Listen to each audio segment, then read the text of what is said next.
네, 시장에 보는 눈을 키우는 시간입니다. 오늘은 2022년 연간 전망 특집입니다. 김영렬 교보증권 센터장 모셨습니다. 센터장님, 안녕하세요. 네, 안녕하세요. 안녕하세요. 반갑습니다. 네, 오늘 참 어려운 시기에 모신 것 같습니다. 오미크론이 과연 문제일까요? 아니면 시기상 피크아웃, 테이퍼링 문제 다양하게 겹쳐 있는데요. 전반적으로 어떻게 보세요? 변이 바이러스에 대한 이슈는 사실 올 여름에도 있었죠. 델타 변이 이슈 등이 있어 왔었고 그 상황을 또 잘 극복하면서 실물 경제가 정상화되던 과정을 보였었기 때문에 그 기조 자체에 대한 부분은 큰 변화는 없다라고 보고 있습니다. 대신 지금 이제 투자자들이 혼란스러워하는 거는 이 변이 바이러스의 등장과 함께 우리 국내 증시뿐만이 아니라 특히 미국과 유럽 등과 같은 선진 주요 증시 등이 지난 금요일까지 큰 폭의 가격 조정을 보였기 때문이죠. 결국 이번 이 오미크론이란 이 변이 바이러스에 대한 등장이 앞으로의 침체 속도를 빠르게 가져갈 것인가 아니면 중장기 관점에서 경기 회복 속도를 지연시킬 것인가 이 두 가지의 관점에서 정의를 내리는 것이 좀 중요하다고 보거든요. 그러면 이제 어떤 구조적인 의미와 현재 중장기 추세 측면에서만 놓고 본다면 과연 변이 바이러스 문제가 구조적인 침체를 낳을 정도인가?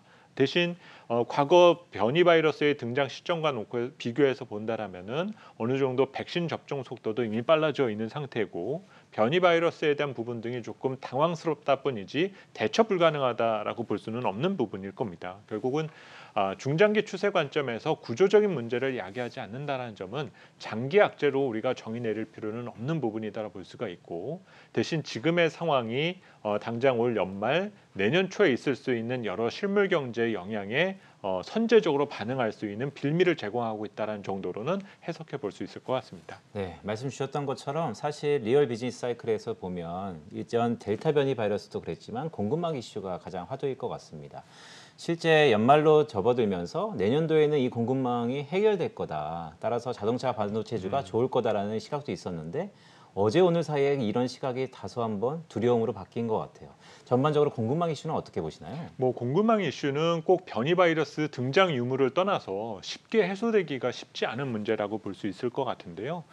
기존 이 공급망 이슈가 다뤄지게 된 사안 등을 살펴보면 어떤 수요가 경색되거나 어떤 침체되었었던 영향도 분명히 있어 왔지만 이제 우리가 생산하는 데 있어서 각종 비용이 추가되면서 기업 입장으로서는 생산하는 데 있어서 고민거리가 많아졌다라는 거죠.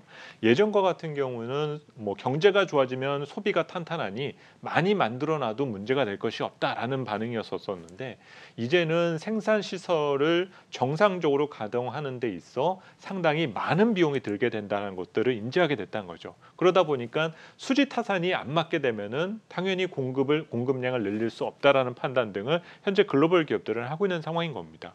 이 문제가 수습되는 데에는 그만큼 시간이 걸릴 수밖에 없는 문제이기 때문에 변이 바이러스 여부를 떠나서 우리는 당분간 공급망 이슈에서는 자유로울 수가 없고 이를 매크로한 측면에서 우리가 따져서 본다라면은 일시적일 것이다라고 믿고 있는 인플레 상황이 상당 기간 지속될 가능성이 조금 더 커져 있다라는 거죠. 그것을 반영해서 우리가 전략도 새로 짜야 되고 앞으로 바뀔 세상과 성장은 무엇이냐를 고민해봐야 될 시점이다라고 보여집니다. 네, 인플레가 장기적으로 지속될 가능성에 대해서 또 말씀을 해주셨는데 그럼 통화정책 부분에 대해서도 한번 여쭤보도록 할게요. 지금 지난주 1.69%까지 치솟았던 미국 10년물 국채금리가 1.52%로 떨어졌습니다. 그럼 지금 시점에서 또 이번 주에 긍정적인 경제지표가 또 발표될 거란 말이죠. 지금 시점에서는 연준의 통화정책 스탠스가 조금 바뀔 가능성도 있을까요? 사실은 정책 스탠스를 가지고 우리가 논하기에는 이제 조금 거리를 둬야 될 때인 것 같아요. 앞서도 중장기 추세 관점에서 실물 경제는 앞으로도 계속 좋아질 거다라는 관점에서 놓고 본다라면 정책 기조가 그렇게 손바닥 뒤집듯이 바뀌기에는 현실적으로 어렵다고 보여집니다. 과거 2013년도에 미국의 테이퍼링이 가동되고 금리 인상 이전에도 이 테이퍼링 진행 과정에서 유럽에서의 재정 위기라던가 아니면 국제 유가 급락 등과 같은 요소 등으로 이 디플레이션 리스크가 제기가 되었을 때 함부로 정책 기조를 바꿀 수 없다라는 부분 등이 제기가 됐거든요. 따라서 정책 기조에 대한 의미에서는 큰 변동은 없을 거다라고 봐야 될 것 같고 그건 또 투자자들의 어찌 보면은 조금 바램 내지 욕심이 될 수도 있다라는 거죠. 대신 시장 금리 측면에 있어서는 테이퍼링 과동 그리고 예상보다 빨리 금리 인상이 재개될 수 있다는 점을 현재 시장 금리가 반영시켜둔 상황이기 때문에 단기적으로 시장이 불안정해지면서 안전자산에 대한 선호, 결국은 장기 채권에 대한 수요가 조금 단절될 것이다라는 우려가 최근에 채권 시장에서 영향을 주었었던 부분이 있다라면은 이런 불안정한 금융시장 환경에서 일시적으로 채권에 대한 수요가 조금 늘어나는 분위기 등은 일시적으로 있을 수 있다. 근데 그것이 중장기 추세가 된다라고 보기에는 조금 억측이 더 크지 않을까라고 보여집니다. 네, 자 그럼 업종 이야기도 한 번 더 여쭤보도록 할게요. 오늘 같은 경우에도 뭐 진단키트 관련주가 갑자기 좀 시세를 반짝해서 내고 뭐 바이오 관련주들이 좀 반짝 시세를 내긴 했는데 언택트 관련주의 주가 변동성은 좀 어떻게 염두에 두는 게 좋을까요? 자꾸 이제 반짝 시세라는 것은 그만큼 시간이 그 주기가 짧다는 거 볼 수밖에는 없고요. 또한 이 변이 바이러스 문제를 무작정 좋게만 보자 이렇게 말할 수 있는 것도 분명히 아닐 겁니다.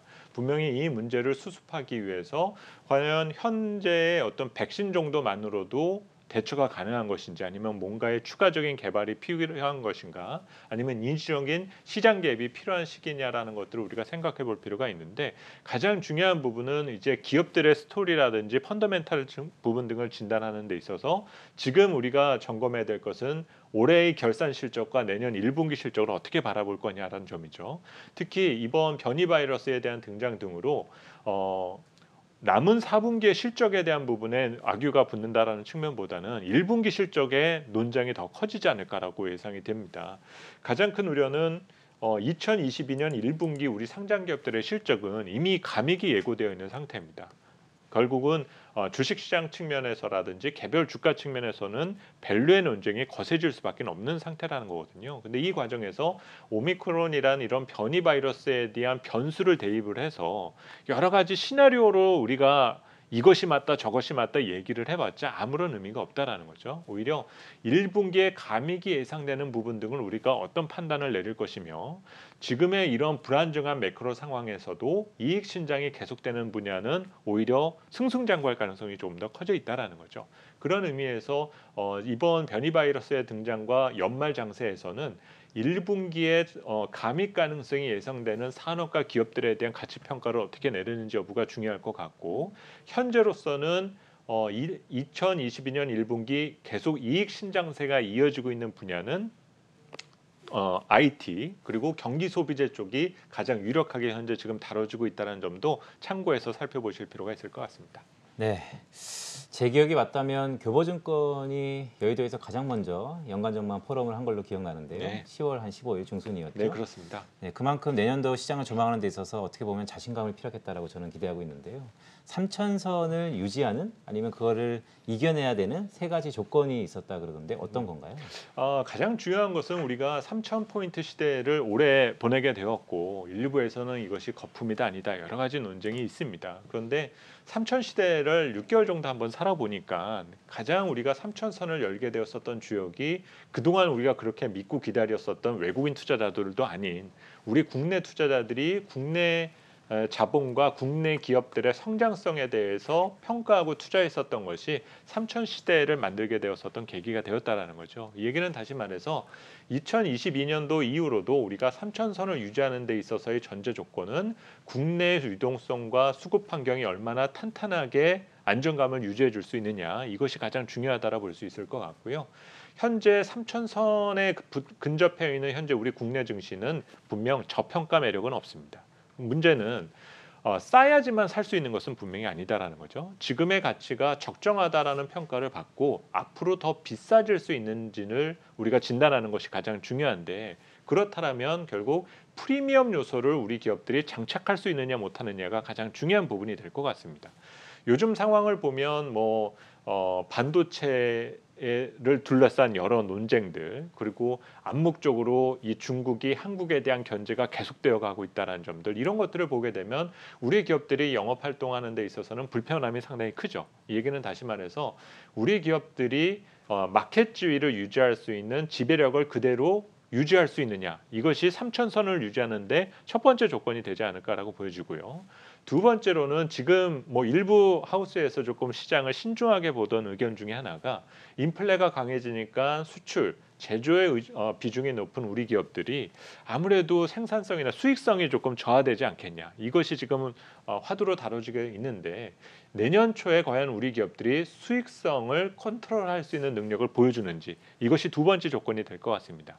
그 마지막으로는 앞서 말씀드렸었던 것처럼 외국인에 대해서 우리가 뭔가를 의존하기보다는 국내 자금이 좀 더 탄탄하게 우리 주식 등을 사랑해 줄 수 있는지 여부 등을 진단하는 것도 3천선이 유지되는 데 있어 가장 조금 절실한 기본적인 필요 조건이 되지 않을까라고 보여집니다. 네, 말씀하신 것처럼 참 한국 증시가 이 내구성이 좀 강해지는 듯한 모습을 기대한다라는 의견이었습니다.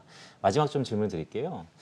자, 시기가 좀 시기인 만큼 올해를 마무리하면서 내년도 전망은 전반적으로 어떻게 전략을 잘 가져가야 될까요? 네, 우선은 가장 중요한 말씀을 드리고 싶은 부분은 경기 확장 국면에 우리가 서 있다라는 거죠. 우리가 여러 가지 공포스럽고 찜찜한 이 뉴스 등을 조금 듣게 되는 경우들은 있지만 우선은 현재는 그동안 투자했었던 것들이 실질 경제에 도움이 되고 일자리를 만들며 가계 소득이 증가되는 시기에 있다는 점입니다.